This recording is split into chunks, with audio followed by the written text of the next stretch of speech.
Um, got a big fight obviously coming up next week. Anthony Yarde challenging Artur Beterbiev. It's Yarde's second world title shot. And you've secured home advantage, which in fights like this could be very important. As a promoter, when you achieve something like that, is it kind of job done on your part and then it's up to the fighter to do the business? That's exactly right. Yeah, exactly right. We work hard to look. You can't always get it, but if you can get it, I believe it gives you a bit of edge.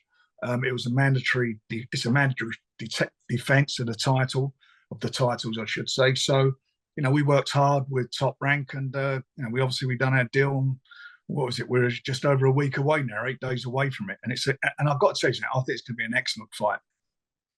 The first world title challenge he had against Kovalev, he had to go out to Russia for that one. And I've heard all sorts of stories from him and from Tunde, fire alarms going off in the middle of the night, water being, I don't know, contaminated and stuff like that. Do you kind of feel like you owe him one after that? No, I don't. I mean, I've got to be honest. If they had a fire alarm, I was in the same. I didn't hear it go off. But anyway, um, that was a good experience for me. And the only reason we went there and the opportunity arose because I really did feel that he could win the fight, and he should have won the fight. If the tactics just weren't right, and he was like, was it? I don't know, 5-10 seconds away from knocking him over. I mean, he was just about gone, but he punched himself out. So maybe that was that lack of experience, but that's now past. And he showed he's at that level, and he showed he can give a guy similar to Beterbiev, who's got an excellent amateur record, and was a long time champion from that part of the world, Eastern Europe. He showed that how tough he is. I think he's obviously much more mature now. And I think he's a better fighter now as a result of that fight. And this could be his time. He's got the power to do it. He's a better boxer than people give him credit for, despite his lack of amateur experience. He's got a very good jab and he's got speed. So I'm not obviously underestimating a guy who's got he's got the perfect record. He's got the only perfect record in the division. 18 fights, 18 KOs, and it tells you a lot about him. But if anybody can do it, it will be Anthony. He has the power to do it, and he has to set. His mindset is really, really good at the moment. And as we saw against Kovalev, he had him kind of rocking and rolling just before the finish of the fight. He emptying the tank was the famous quote from the corner.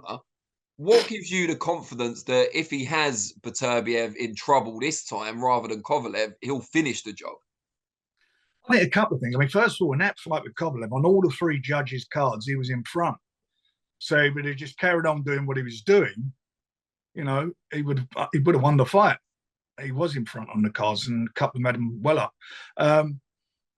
What do I think's different? I just feel that if he catches him, Beterbiev, I think he's going to be in for a shock. I see what happened when Callum Johnson clipped him and he went over, and he obviously come back like a true champion. But Anthony's a really good finisher, a very good finisher, and I just feel that I know he's an underdog. Bookmakers make him an underdog and so forth, but it's not like we haven't been there before with guys when we've made fights when they were underdogs, and I genuinely think he's got a great chance.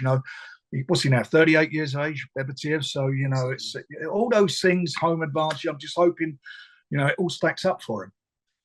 And Anthony Yarde, the story's kind of well known now. He's come from a difficult background. He's very limited amateur career as well, and he's been with you for the entirety of his pro tenure. How much would it mean to you if he does get the job done on Saturday night next week?